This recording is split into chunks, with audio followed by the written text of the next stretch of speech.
सभी भक्तजनों को मेरा निवन प्रणाम। राम राम, जय श्री कृष्णा। पूनम सिहा की दुनिया में आप सभी का बहुत बहुत स्वागत है। श्रीमद् भागवत महापुराण पंचम स्कंद चौथा अध्याय, ऋषभ देव जी का राज्य शासन। श्री सुखदेव जी कहते हैं, राजन, नाभि नंदन के अंग जन्म से ही भगवान विष्णु के वज्र अंकुश आदि चिन्हों से युक्त थे।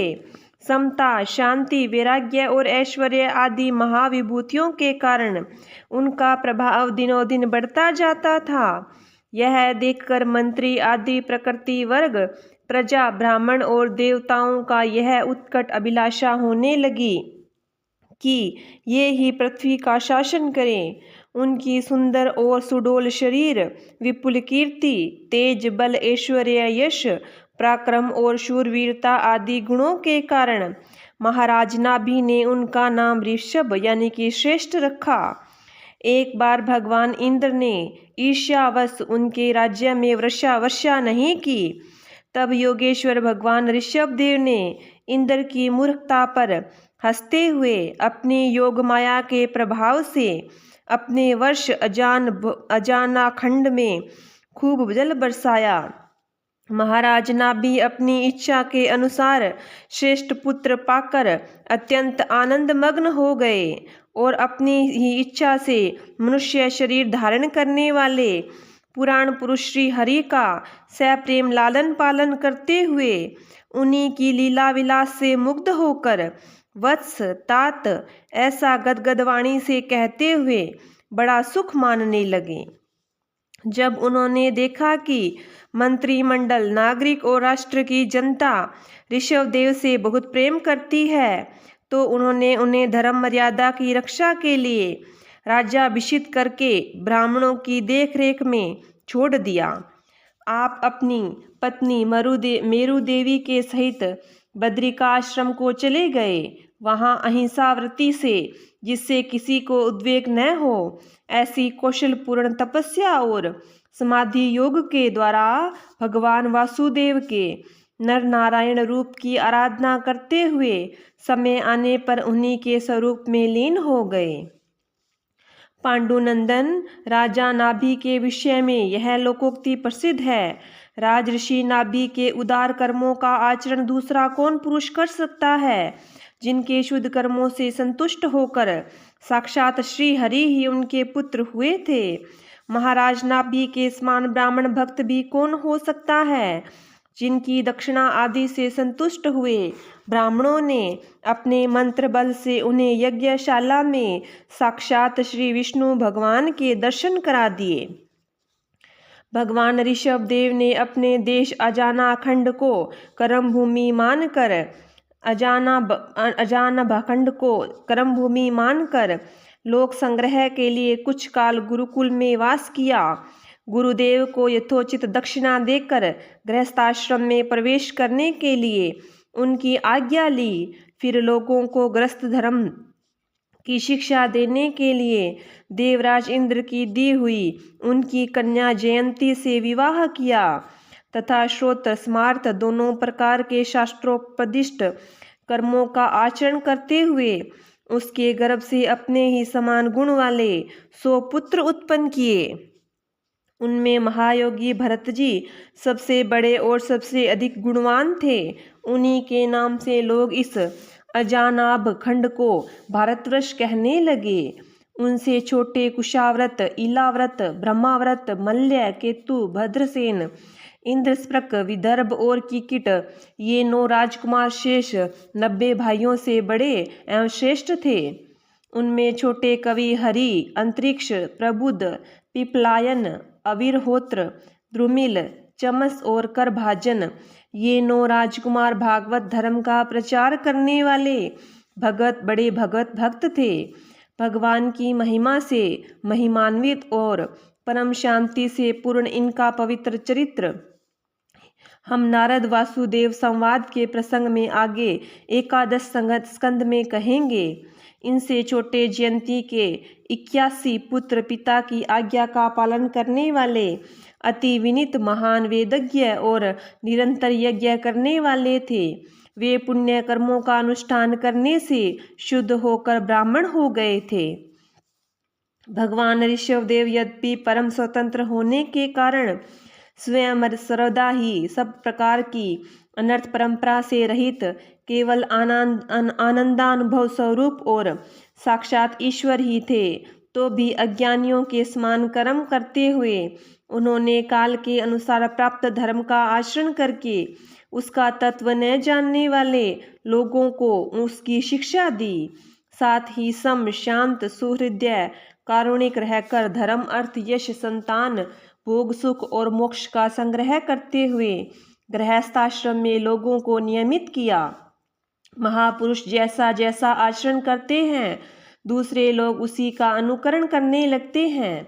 यद्यपि वे सभी धर्मों के सार रूप वेद के गूढ़ रहस्य को जानते थे, तो भी ब्राह्मणों की बतलाई हुई विधि से साम, दाम आदि नीति के अनुसार ही जनता का पालन करते थे। उन्होंने शास्त्र और ब्राह्मणों के उपदेशानुसार भिन्न भिन्न देवताओं के उद्देश्य से द्रव्य, देश, काल, आयु, श्रद्धा और ऋत्विज आदि से सुसंपन्न सभी प्रकार के 100 यज्ञ किए। भगवान ऋषभदेव के शासन काल में इस देश का कोई भी पुरुष अपने लिए किसी से भी अपने पुत्र के प्रति दिन दिन बढ़ने वाले अनुराग के सिवा और किसी वस्तु की इच्छा नहीं करता था। यही नहीं, आकाश कुसुम आदि अविद्यमान वस्तु की भांति कोई किसी की वस्तु की ओर दृष्टिपात भी नहीं करता था। एक बार भगवान ऋषभदेव घूमते घूमते ब्रह्मावर्त देश में पहुँचे। वहाँ बड़े बड़े ब्रह्म ऋषियों की सभा में उन्होंने प्रजा के सामने ही अपने समाहित चित्त और विनय और प्रेम के भार से संयत पुत्रों को शिक्षा देने के लिए इस प्रकार कहा। 5वां अध्याय, ऋषभदेव जी का अपने पुत्रों को उपदेश देना और स्वयं अवधूत व्रति ग्रहण करना। श्री ऋषभदेव जी ने कहा, पुत्रों, इस मृत्युलोक में यह मनुष्य शरीर दुख में विषय भोग प्राप्त करने के लिए ही नहीं है। ये भोग तो विष्ठा भोजी सूकर कुकर आदि को भी मिलते ही हैं। इस शरीर से दिव्य तप करना चाहिए, जिससे अंतःकरण शुद्ध हो, क्योंकि इसी से अनंत ब्रह्मानंद की प्राप्ति होती है। शास्त्रों ने महापुरुषों की सेवा को मुक्ति का और स्त्री संगी कामियों को संग को नरक का द्वार बताया है। महापुरुष वे ही हैं जो समाचित, परम शांत, क्रोधहीन, सबके हित चिंतक और सदाचार संपन्न हो, अथवा मुझ परमात्मा के प्रेम के ही जो एकमात्र पुरुषार्थ मानते हैं। केवल विषयों की ही चर्चा करने वाले लोगों में तथा स्त्री, पुत्र और धन आदि सामग्रियों से संपन्न घरों में जिनकी अरुचि हो और जो लौकिक कार्यों में केवल शारीरिक निर्वाह के लिए ही प्रवृत्त होते हो, मनुष्य अवश्य ही प्रमादवश कुकर्म करने लगता है। उसकी वह प्रवृत्ति इंद्रियों को तृप्त करने के लिए ही होती है। मैं इसे अच्छा नहीं समझता, क्योंकि इसी के कारण आत्मा को यह असत और दुखदायक शरीर प्राप्त होता है। जब तक जीव को आत्म तत्व की जिज्ञासा नहीं होती, तभी तक अज्ञानवश देह आदि के द्वारा उसका स्वरूप छिपा रहता है। जब तक यह लौकिक वैदिक कर्मों में फंसा रहता है, तब तक मन में कर्म की वासनाएं भी बनी रहती है और इन्हीं से देह बंधन की प्राप्ति होती है। इस प्रकार अविद्या के द्वारा आत्म स्वरूप के ढक जाने से कर्म वासनाओं के वशीभूत हुए चित्त मनुष्य को फिर कर्मों में प्रवृत्त करता है। तब अतः जब तक उसके मुझ वासुदेव में प्रीति नहीं होती, तब तक वह देह बंधन से छूट नहीं सकता। स्वार्थ में पागल जीव जब तक विवेक दृष्टि का आश्रय लेकर इंद्रियों की चेष्टाओं को मिथ्या नहीं देखता, तब तक आत्म स्वरूप की स्मृति खो बैठने के कारण वह अज्ञानवश विषय प्रधान ग्रह आदि में आसक्त रहता है और तरह तरह के कलेश उठाता रहता है। स्त्री और पुरुष इन दोनों का जो परस्पर दाम्पत्य भाव है, इसी को पंडित जन उनके हृदय की दूसरी स्थूल और दुर्भेद ग्रंथि कहते हैं। देहाभिमान रूपी एक एक सूक्ष्म ग्रंथि तो उनमें अलग अलग पहले से ही है। इसी के कारण जीव को देहेंद्रियों आदि के अतिरिक्त घर, खेत, पुत्र, स्वजन, धन आदि में मैं और मेरेपन का मोह हो जाता है। जिस समय कर्म वासनाओं के कारण पड़ी हुई इसकी यह दृढ़ हृदय ग्रंथि ढीली हो जाती है, उसी समय यह दाम्पत्य भाव से निवृत्त हो जाता है और संसार के हेतुभूत अहंकार को त्याग कर सब प्रकार के बंधनों से मुक्त हो परम पद को प्राप्त कर लेता है। पुत्रों, संसार सागर से पार होने में कुशल तथा धैर्य, उद्यम एवं सत्वगुण विशिष्ट पुरुष को चाहिए कि सबके आत्मा और गुरु स्वरूप मुझ भगवान में भक्ति भाव रखने से, मेरे पारायण रहने से, तृष्णा के त्याग से, सुख दुख आदि द्वंद्वों के सहने से जीव को सभी योनियों में दुख ही उठाना पड़ता है।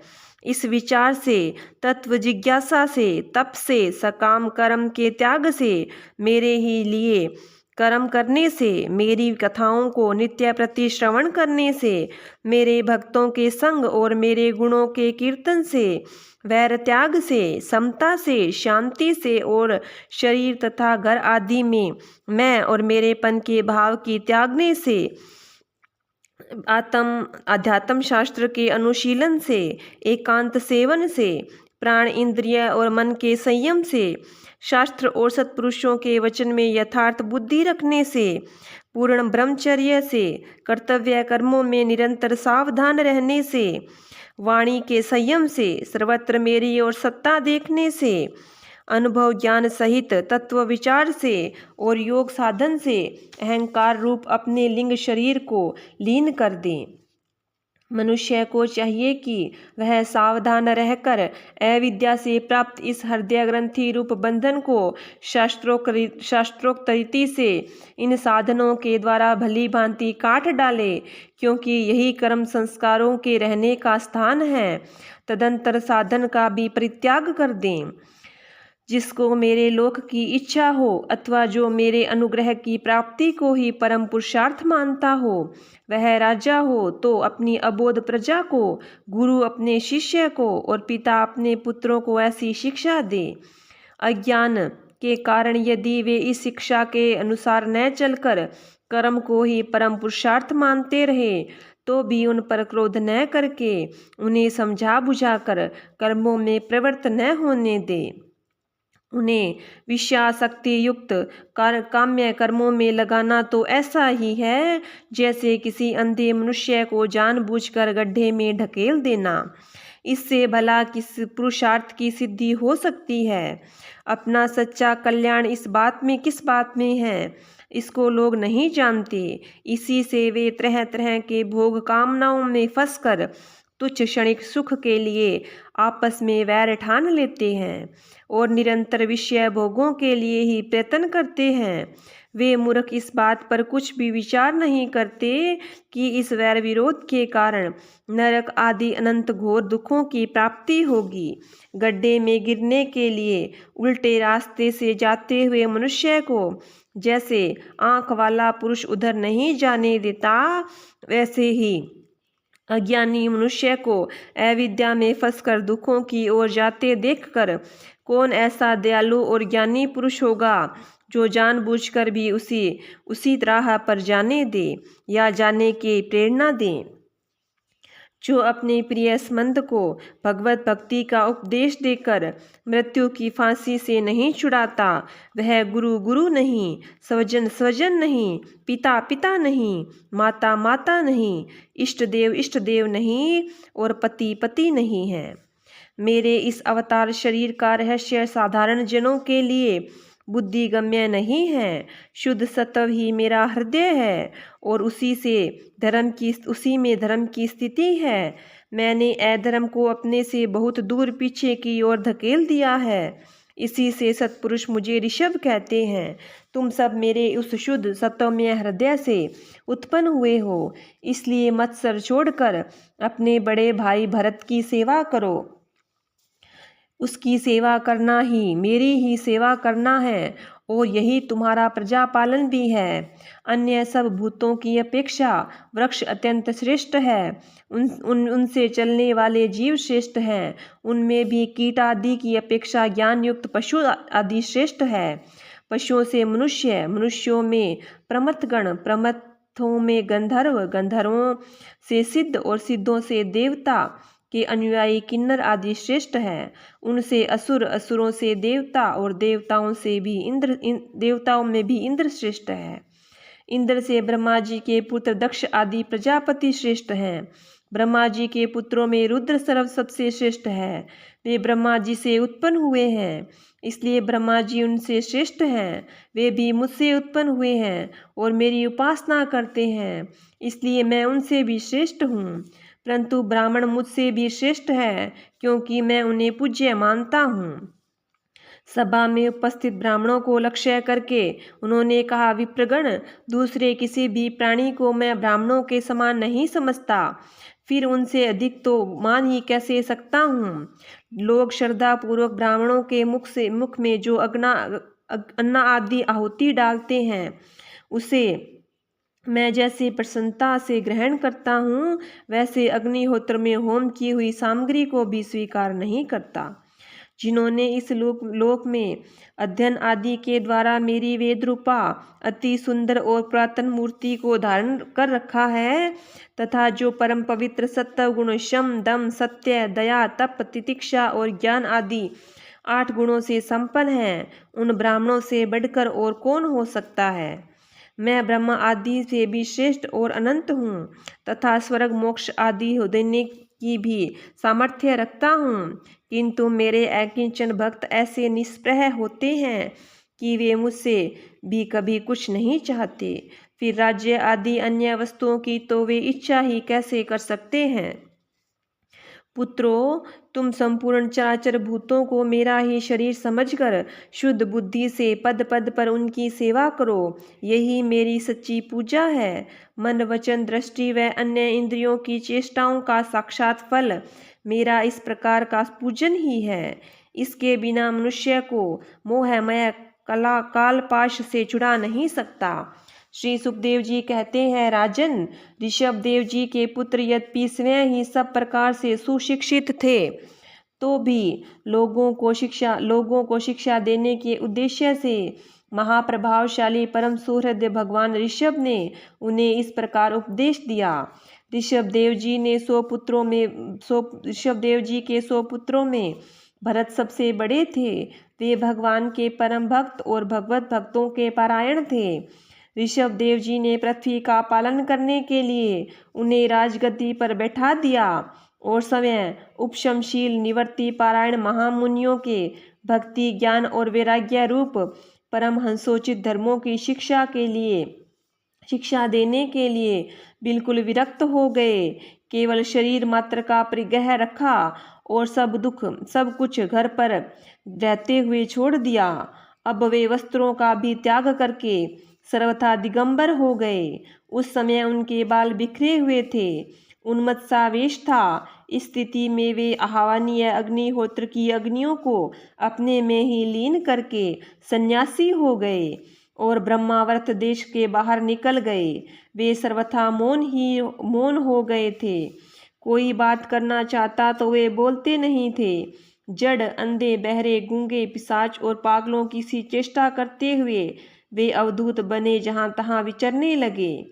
कभी नगरों और गांवों में चले जाते, कभी खानों, किसानों की बस्तियां, बगीचों, पहाड़ी गांवों, सेना की छावनियों, गौशालाओं, अहीरों की बस्तियां और यात्रियों के टिकने के स्थानों में रहते, कभी पहाड़ों, जंगलों और आश्रम आदि में विचरते। वे किसी भी रास्ते से निकलते तो जिस प्रकार वन में विचरने वाले हाथी को मक्खियां सताती है, उसी प्रकार मूर्ख और दुष्ट लोग उनके पीछे हो जाते और उन्हें तंग करते। कोई धमकी देते, कोई मारते, कोई पेशाब कर देते, कोई थूक देते, कोई ढेला मारते, कोई विष्ठा और धूल फेंकते, कोई अधोवायु छोड़ते और कोई खरी खोटी सुनाकर उनका तिरस्कार करते। किंतु वे इन सब बातों पर जरा भी ध्यान नहीं देते। इसका कारण यह था कि भ्रम से सत्य कहे जाने वाले इस मिथ्या शरीर में उनकी अहंता ममता तनिक भी नहीं थी। वे कार्य कारण रूप संपूर्ण प्रपंच के साक्षी होकर अपने परमात्मा स्वरूप में ही स्थित थे। इसलिए अखंड चित्तवृत्ति से अकेले ही पृथ्वी पर विचरते रहते थे। यद्यपि उनके हाथ पैर छाती लंबी लंबी बाहें कंधे गले और मुख आदि अंगों की बनावट बड़ी ही सुकुमार थी। उनका स्वभाव से ही सुंदर मुख स्वाभाविक मधुर मुस्कान से और भी मनोहर जान पड़ता था। नेत्र नवीन कमल दल के समान बड़े ही सुहावने विशाल एवं कुछ लाली लिए हुए थे। उनकी पुतलियां शीतल और संताप हारिणी थी। उन नेत्रों के कारण वे बड़े मनोहर जान पड़ते थे। कपोल कान और नासिका छोटे बड़े न होकर समान एवं सुंदर थे तथा उनके अस्फुट हास्य युक्त मनोहर मुखारविंद की शोभा देखकर पुर नारियों के चित्त में कामदेव का संचार हो गया था। तथापि उनके मुख के आगे जो भूरे रंग के लंबे लंबे घुंघराले लटे लटकी रहती थी, उनके महान भार और अवधूतों के समान धूली दूसरित देह के कारण वे गृहस्थ मनुष्यों के समान जान पड़ते थे। जब भगवान ऋषभ देव जी ने देखा कि यह जनता योग साधना में विघ्न रूप है और इससे बचने के उपाय बीभत्स व्रति में रहना ही है, तब उन्होंने अजगर व्रति धारण कर ली। वे लेटे लेटे खाने पीने चबाने और मलमूत्र त्यागने लगे। वे अपने त्यागे हुए मल में लौट लौट कर शरीर को उससे सान लेते, किंतु उनके मल में दुर्गंध नहीं थी, बड़ी सुगंध थी और वायु उस सुगंध को लेकर उनके चारों ओर 10 योजन तक सारे देश को सुगंधित कर देती। इस प्रकार गऊ मृग और काका आदि की वृत्तियों को स्वीकार कर वे उन्हीं के समान चलते हुए कभी खड़े खड़े, कभी बैठे बैठे और कभी लेटे लेटे ही खाने पीने और मलमूत्र का त्याग करने लगते थे। परीक्षित, परमहंसों को त्याग के आदर्श की शिक्षा देने के लिए इस प्रकार मोक्षपति भगवान ऋषभ देव ने कई तरह की योगचर्याओं का आचरण किया। वे निरंतर सर्वश्रेष्ठ महान आनंद का अनुभव करते रहते थे। उनकी दृष्टि में निरुपाधिक रूप में संपूर्ण प्राणियों के आत्मा अपने आत्म स्वरूप भगवान वासुदेव से किसी प्रकार का भेद नहीं था। इसलिए उनके सभी पुरुषार्थ पूर्ण हो चुके थे। उनके पास आकाश गमन, मनोजवित्व, मन की गति के समान ही शरीर भी इच्छा करते ही सर्वत्र पहुंच जाना, अंतर्धान, प्रकाय प्रवेश, दूसरों के शरीर में प्रवेश करना, दूर की बातें सुन लेना और दूर के दृश्य देख लेना आदि सब प्रकार की सिद्धियां अपने आप ही सेवा करने से आई, परंतु उन्होंने उनका मन से आदर या ग्रहण नहीं किया। छठा अध्याय, ऋषभ देव जी का देह त्याग। राजा परीक्षित ने पूछा, भगवन, योग रूप वायु से प्रज्वलित हुई ज्ञाना अग्नि से जिसके राग आदि कर्म बीज दग्ध हो गए हैं, उन आत्माराम मुनियों को दैववश यदि स्वयं ही अणिमादि सिद्धियां प्राप्त हो जाए तो वे उसे उसके राग द्वेष क्लेशों के कारण तो किसी प्रकार हो नहीं सकती। फिर भगवान ऋषभ ने उन्हें स्वीकार क्यों नहीं किया? श्री सुखदेव जी ने कहा, तुम्हारा कहना ठीक है, किंतु संसार में जैसे चालाक व्याग अपने पकड़े हुए मृग का विश्वास नहीं करते, उसी प्रकार बुद्धिमान लोग इस चंचल चित्त का भरोसा नहीं करते। ऐसा ही कहा भी है, इस चंचल चित्त से कभी मैत्री नहीं करनी चाहिए। इसमें विश्वास करने से ही मोहिनी रूप में फंसकर महादेव जी का चिरकाल का संचित तप क्षीण हो गया था। जैसे व्याभिचारिणी स्त्री जार पुरुषों को अवकाश देकर उनके कारण अपने में विश्वास रखने वाले पति का वध करा देती है, उसी प्रकार योगी मन पर विश्वास करते हैं। उसी प्रकार जो योगी मन पर विश्वास करते हैं, उनका मन काम और उसके साथी क्रोध आदि शत्रुओं को आक्रमण करने का अवसर देकर उन्हें नष्ट भ्रष्ट कर देता है। काम, क्रोध, मद, लोभ और मोह और भय आदि शत्रुओं का तथा कर्म बंधन का मूल तो यह मन ही है। इस पर कोई भी बुद्धिमान कैसे विश्वास कर सकता है। इसी से भगवान ऋषभदेव यद्यपि इंद्र आदि सभी लोकपालों के भी भूषण स्वरूप थे, तो भी वे जड़ पुरुषों की भांति अवधूतों के सिवा अवधूतों से विविध वेश, भाषा और आचरण से अपने ईश्वरीय प्रभाव को छिपाए रहते थे। अंत में उन्होंने योगियों के देह त्याग की विधि सिखाने के लिए अपना शरीर छोड़ना चाहा। वे अपने अंतःकरण में अभेद रूप से स्थित परमात्मा को अभिन्न रूप से देखते हुए वासनाओं की अनुवृत्ति से छूटकर लिंग देह के अभिमान से मुक्त होकर उपराम हो गए। इस प्रकार लिंग देह के अभिमान से मुक्त भगवान ऋषभदेव जी का शरीर योग माया की वासना से केवल अभिमानाभास के आश्रय ही इस पृथ्वी तल पर विचरता रहा। वह देव वश, कोंक, वेंक और दक्षिण आदि कुकुट कर्नाटक के देशों में गया और मुंह में पत्थर का टुकड़ा डाले और बाल बिखरे उन्मत्त के समान दिगंबर से कुटकांचल के वन में घूमने लगा। उसी समय झंझावात के झंकोरों से हुए बांसों के घर्षण से प्रबल दावाग्नि धधक उठी और उसने सारे वन को अपनी लाल लाल लपटों में लेकर ऋषभदेव जी के सहित भस्म कर दिया।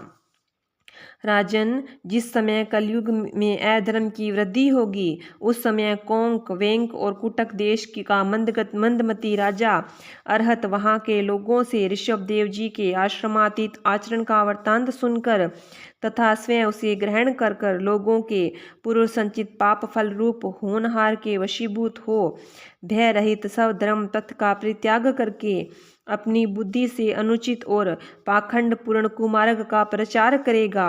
उससे कलयुग में देव माया से मोहित अनेकों अधम मनुष्य अपने शास्त्र विहित सोच और आचार को छोड़ बैठेंगे। अधर्म बहुल कलयुग के प्रभाव से बुद्धिहीन हो जाने के कारण वे स्नान न करना, आचमन न करना, अशुद्ध रहना, केश नुचवाना आदि ईश्वर का तिरस्कार करने वाले पाखंड धर्म को मनमाने ढंग से स्वीकार करेंगे और प्राय वेद, ब्राह्मण और भगवान यज्ञ पुरुष की निंदा करने लगेंगे।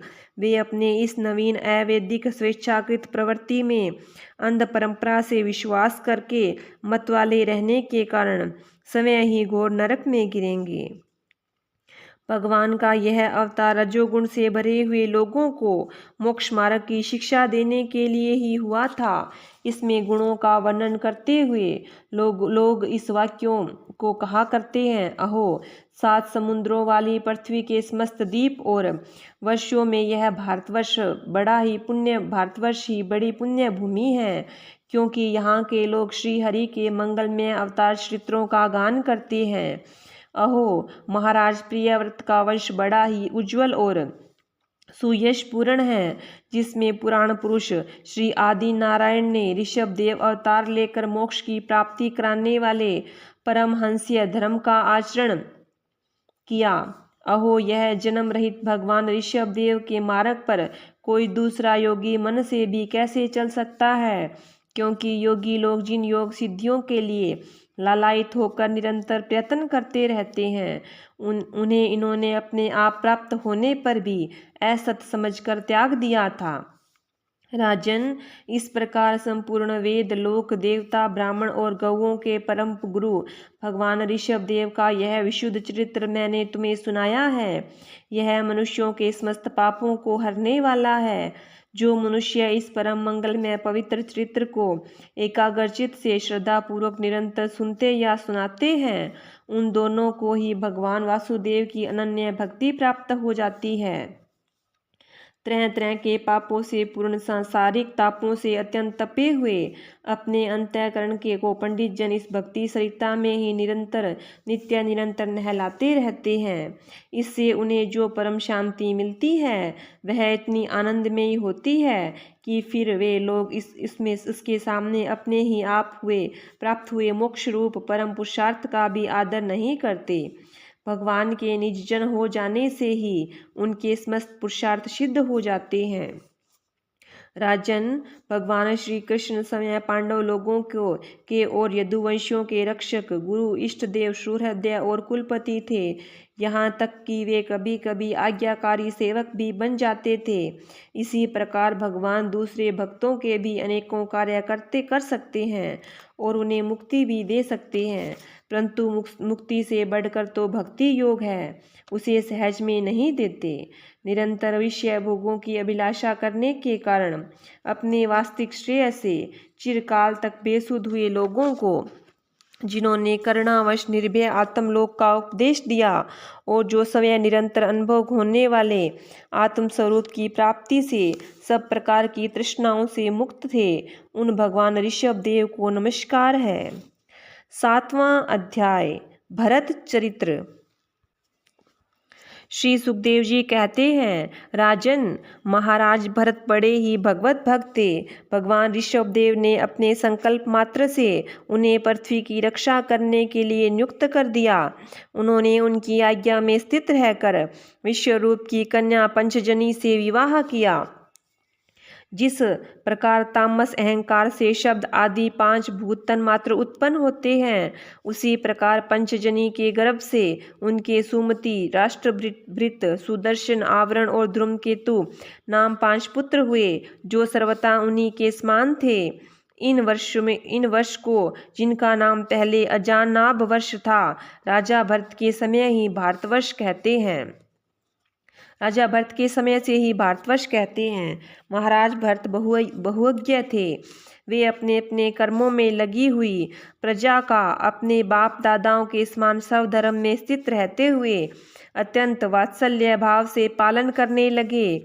उन्होंने होता, अधर्व्यू, उद्गाता और ब्रह्मा, इन 4 ऋत्विजों के द्वारा कराए जाने वाले प्रकृति और विकृति दोनों प्रकार के अग्निहोत्र, दर्श, पूर्णमास, चातुर्मास्य, पशु और सोम आदि छोटे बड़े क्रतुओं यज्ञों से यथा समय श्रद्धा पूर्वक यज्ञ और क्रतु रूप श्री भगवान का यजन किया।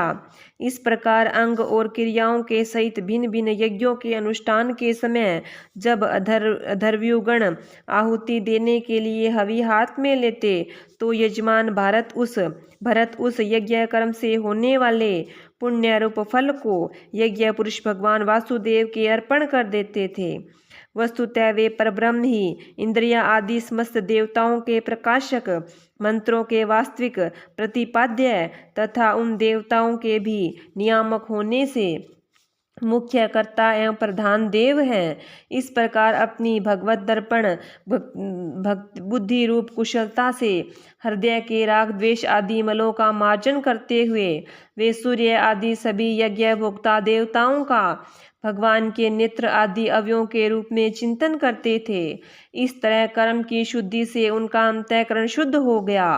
तब उन्हें अंतर्यामी रूप से विराजमान हृदयाकाश में भी अभिव्यक्त होने वाले ब्रह्म स्वरूप और महापुरुषों के लक्षणों से उपलक्षित भगवान वासुदेव में, जो श्रीवत्स, कौस्तुभ, वनमाला, चक्र, शंख और गदा आदि से सुशोभित तथा नारद आदि निज जनों के हृदय में चित्र के समान निश्चल भाव से स्थित रहते हैं, दिनों दिन वेग पूर्वक बढ़ने वाली उत्कृष्ट भक्ति प्राप्त हुई। इस प्रकार 1 करोड़ वर्ष निकल जाने पर उन्होंने राज्य भोग का प्रारब्ध क्षीण हुआ जानकर अपनी भोगी हुई वंश परंपरागत संपत्ति को यथा योग्य पुत्रों में बांट दिया। फिर अपने सर्वसम्मति संपन्न राजमहल से निकलकर वे पुलह आश्रम हरिहर क्षेत्र में चले गए। इस पुलाहाश्रम में रहने वाले भक्तों पर भगवान का बड़ा ही वात्सल्य है। वे आज भी उनमें उनके इष्ट रूप में मिलते रहते हैं। वहाँ चक्रनंदी गंडवी नाम की एक प्रसिद्ध सरिता चक्राकार शालग्राम शिलाओं से, जिनके ऊपर नीचे दोनों ओर नाभि के समान चिन्ह होते हैं, सब ओर से ऋषियों के आश्रमों को पवित्र करती रहती है। उस पुलाहाश्रम के उपवन में एकांत स्थान में अकेले ही रहकर वे अनेक प्रकार के पुत्र, पुष्प, तुलसी दल, जल और कंदमूल, फल आदि उपहारों से भगवान की आराधना करने लगे। इससे उनका अंतःकरण समस्त विषयाभिलाषाओं से निवृत्त होकर शांत हो गया और उन्हें परम आनंद प्राप्त हुआ। इस प्रकार जब वे नियम पूर्वक भगवान की परिचर्चा करने लगे तब उससे प्रेम का वेग बढ़ता गया, जिससे उनका हृदय द्रवीभूत होकर शांत हो गया। आनंद के प्रबल वेग से शरीर में रोमांच होने लगा और उत्कंठा के कारण नेत्रों में प्रेम के आंसू उमड़ आए, जिससे उनकी दृष्टि रुक गई। अंत में जब उनके प्रियतम के अरुण चरणारविंदों का ध्यान से भक्ति योग का आविर्भाव हुआ, तब परमानंद से सारोबार हृदय गंभीर सरोवर में बुद्धि के डूब जाने से उन्हें उस नियम पूर्वक की जाने वाली भगवत पूजा का भी स्मरण न रहा। इस प्रकार वे भगवत सेवा के नियम में ही तत्पर रहते थे। शरीर पर कृष्ण मृग चर्म धारण करते थे तथा त्रिकाल स्नान के कारण भीगते रहने से उनके केश भूरी भूरी घुंघराली लटों से परिणित हो गए थे, जिनसे वे बड़े ही सुहावने लगते थे। वे उदित हुए सूर्यमंडल में सूर्य संबंधिनी ऋचाओं द्वारा ज्योतिर्मय परम पुरुष भगवान नारायण की आराधना करते और इस प्रकार कहते: भगवान सूर्य का कर्म फलदायक तेज प्रकृति से परे है, उसी से संकल्प द्वारा इस जगत की उत्पत्ति की है। फिर वही अंतर्यामी रूप से इसमें प्रविष्ट होकर अपनी चित्त शक्ति के द्वारा विषय लोलुप जीवों की रक्षा करता है। हम उसी बुद्धि प्रवर्तक तेज की शरण लेते हैं। श्रीमद् भागवत महापुराण चतुर्थ स्कंद 7वां अध्याय समाप्त। बोलिए विष्णु भगवान की जय हो। बोलिए कृष्ण भगवान की जय हो।